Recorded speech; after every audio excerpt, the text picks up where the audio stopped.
तेलंगाना की सुकुमारी की कहानी। वरहा गांव में ताई दिन रात सराय में काम करती, यात्रियों को भोजन कराती और भोजन के बाद उन्हें फल भी देती थी।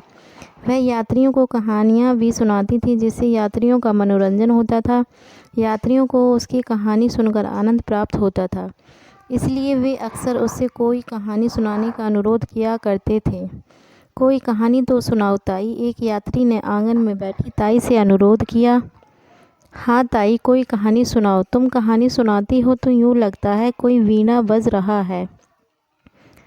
दूसरे यात्री ने कहा, हाँ ताई, मुरली की धुन जैसी है तुम्हारी वाणी, सुनते ही नींद आ जाती है, सुनाओ ना कहानी। तीसरे यात्री ने कहा। ताई मुस्कुराकर कहानी सुनाने लगी। एक समय की बात है, कौशल राज के राजा आर्यक का शासन था। उनकी 3 पत्नियां थीं, सूर्यकला, चंद्रकला और शशिकला। तीनों बहुत रूपवती भी थीं और कोमल भी। लोग उनके रूप की तुलना 7 चमेलियों से करते थे। एक दिन आर्यक राजा सूर्यकला के साथ बगीचे में टहल रहे थे। कुछ देर टहलने के बाद वे तालाब के किनारे बैठ गए। तालाब कमल के फूलों से भरा था और बहुत मनोहर लग रहा था। राजा ने तालाब में से एक कमल का फूल तोड़ा और स्नेहवश सूर्यकला के सिर पर धीरे से मारा। सूर्यकला चीख उठी, उसके सिर पर गांठ बन गई और वह बेहोश हो गई।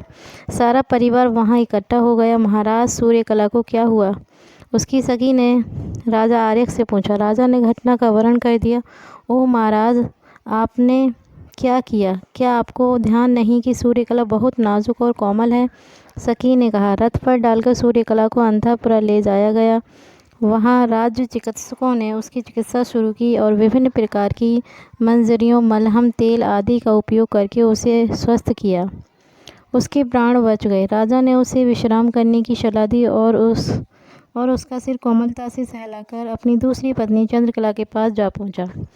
चंद्रकला ने देखा कि राजा आर्यक उदास हैं, तो वह उसे प्रसन्न करने का प्रयास करने लगी।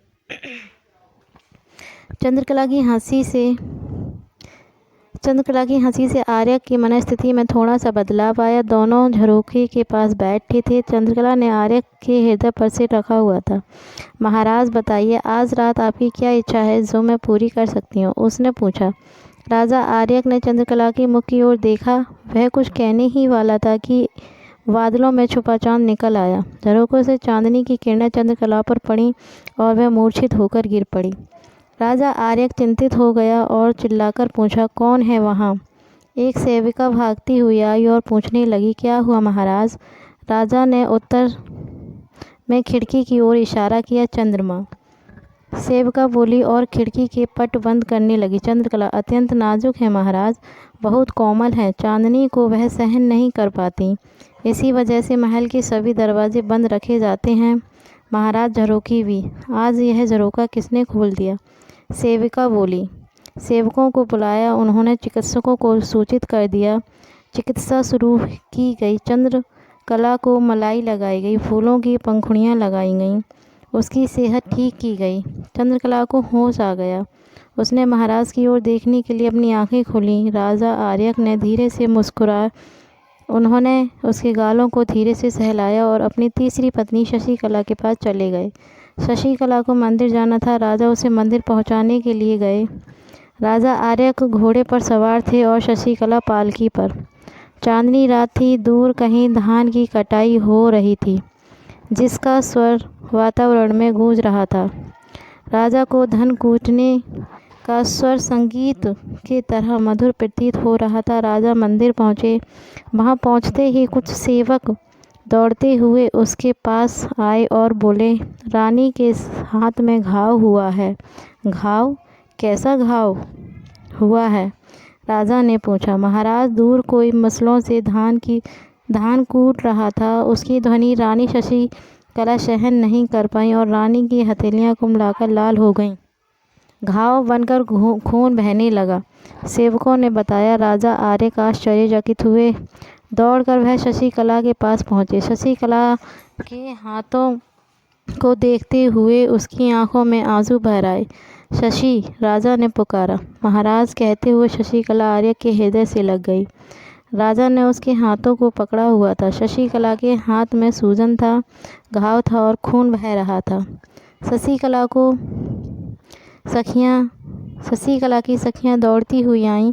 वे चांदी की कटोरियों में चंदन और सोने की कटोरियों में दूध ले आईं। शशिकला के हाथों को दूध से साफ करके उन्हें फूल की पंखुड़ियों से चंदन लगाया गया। राजा ने सैनिकों को भेजकर धान की कुटाई बंद करवाई। ताई ने कहानी को समाप्त किया। कहानी कैसी लगी? ताई ने पूछा। अच्छी थी, यात्रियों ने उत्तर दिया। अच्छी है कहने से क्या होता है?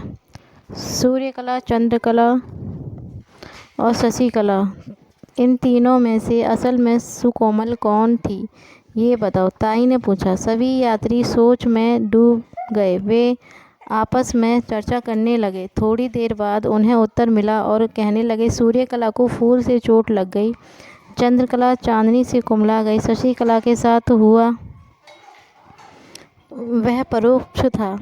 दूर से एक आवाज़ सुनाई दी और वह घायल हो गई थी, इसलिए शशिकला ही वास्तव में सबसे नाजुक और कोमल और सुकुमारी थी। ठीक कहा, ताई ने प्रशंसा की। अब सो जाओ, उन्होंने कहा। यात्री अंगड़ाई लेकर सोने के लिए चले गए।